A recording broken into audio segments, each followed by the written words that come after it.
Good morning po. Share ko lang itong aming old model airgun. Ito po ay gawa pa ng aming father.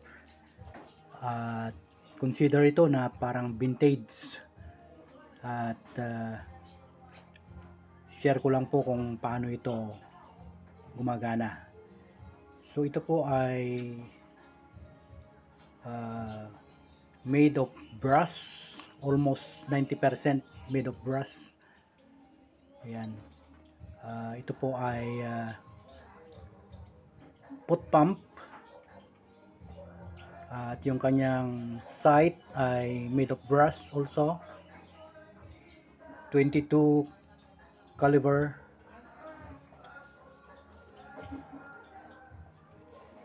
Itong kanyang trigger guard ay made of brass. So mano-mano po ito yung ginawa noon. Itong kanyang pellet poser ay gawa rin sa brass.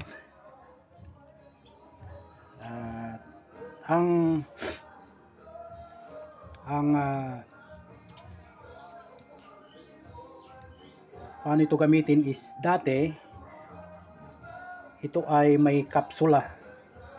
Kaya kung makikita nyo rito yung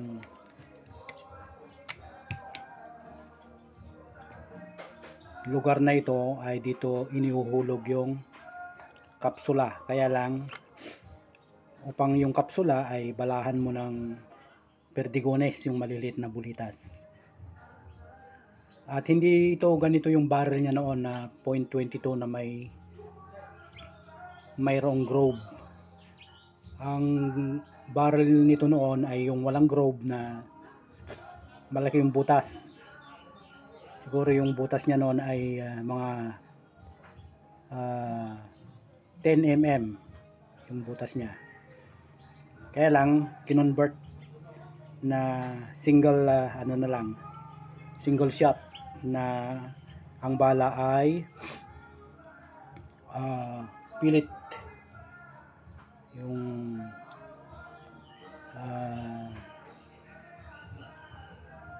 ng patak nito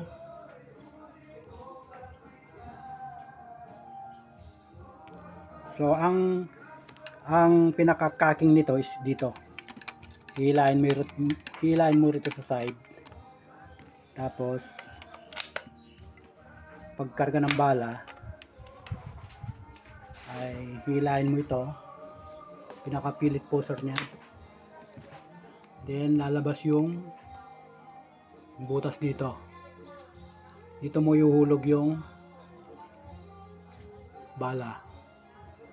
Yan, so tanggalin ko muna para pumutok, para safety. So alam mo kung may bala dahil pag hila mo ganyan makikita mo yung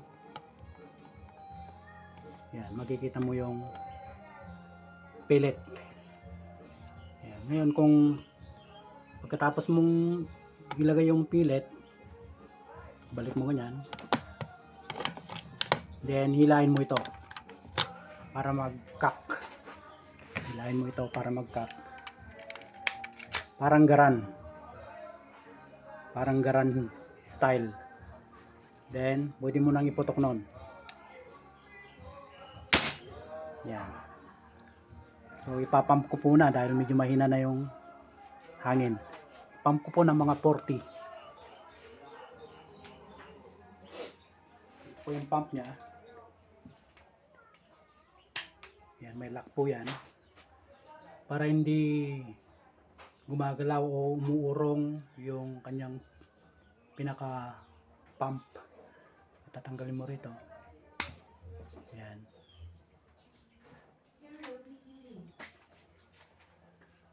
Ang pag-pump ay parang yung mga ordinary rin na mga pot pump airgun. Kaya lang ang pagkakaiba nito, kung yung mga ibang pump, pot pump ay dito yung kanyang pinaka pump sa pinakailalim. Ito naman ay dito sa gitna. So nandito sa gitna yung mga spare part niya, yung intake valve. Nandito siya sa dulo ng pump. Nandito rin yung kanyang exhaust.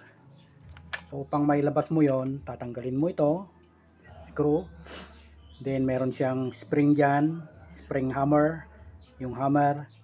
Then meron kang ginagamit na parang T-screw na mahaba upang makuha mo yung pinaka valve assembly. Ganyan po yung mechanism nito.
Meron po siyang 70 pumps at kaya niya ito ng mga 100 pumps dahil medyo mahaba yung pinaka air tank nito, dito hanggang dito. Hindi ko alam kung ilang sukat. Tapos meron pa rito sa gitna na pinaka tangke niya. So, yung 70 pumps, kanina walang laman ito. Or meron siguro konti lang ang pumps niya na laman. So, tingnan natin kung ilang putok yung 70 pumps. So, hindi natin babalahan dahil titest lang natin kung ilan putok yung 70 pumps. Pero kung halimbawa, may babariling ka, then lagyan mo ng bala, then kasa. Ampay manang, tumbigat. When? Ang kawam mo manang. Pasensyahan. When? Okay, pasensya na po. Ngayon, nakakak na. Tignan natin kung ilang putok.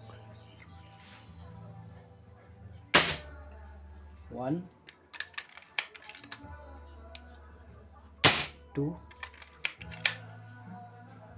3, 4, 5, 6, 7. So 7 shot yung 70 pump na power shot. Meron pa pero medyo mahina na. So ibig sabihin every 10 pump ay tumutumbas ng 1 shot. O ngayon, upang may balik yung laman niya na puputok siya ng 7 shot, buban natin ulit ng 70. Ngayon, ang technique ng foot pump, dahil alam mo na every 10 pumps ay 1 shot. So magbilang ka. Halimbawa, 70 pumps, pumutok ka ng 3 shot. Ibig sabihin may nabawas na 30 pumps. Ngayon, kung gusto mong ibalik yung habang wala kang ginagawa, wala ka pang target, bumban mo ulit ng 30 pumps para ma-maintain mo yung yung lakas niya. Ibig sabihin napapalitan yung lumalabas na hangin. Hindi pare-pareho. Kailangan bilangin mo. Bawa pumutok ka ng 4, ibig sabihin 40 pumps yung nabawas. Then bomba mo ulit ng 40 pumps. Kung may kon ka, habang hinintay mo yung target mo. Diba? Pumutok ka ng 5, 50 pumps yung nabawas. Ganun yung timpla ng hangin ng put pumps. So parang naka-ano ka nun, parang naka-regulator ka na yung lumalabas na air gun ay na hangin, pinapalitan mo ulit. Ganun lang ako mag-compute. Every one shot, katumbas ng 10 pumps. Pero depende yan sa klase ng air gun mo. Ito, yung sinasabi kong klase ng air gun.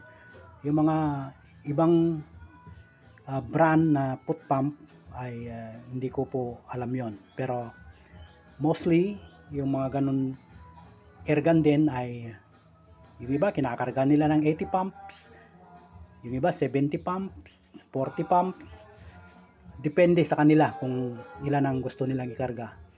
Pero ang problem ng put pump, kapag iyan ay sumobra yung kanyang hangin na kinarga mo, yan ay mag-bubble block. Na yung valve block, sabihin masyado nang malakas yung pressure ng hangin na kinarga mo sa loob, na ano pat hindi na kayang ng spring ng hammer na pukpukin ng hammer yung pinaka exhaust valve niya, exhaust firing pin, dahil masyado na malakas ang pressure.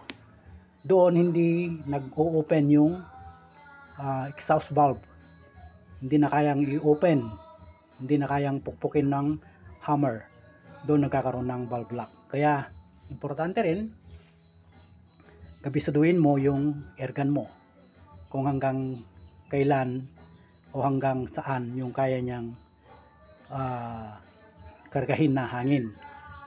Dahil hindi naman hanggat gusto mo na bomba ka ng bomba ay kaya niyang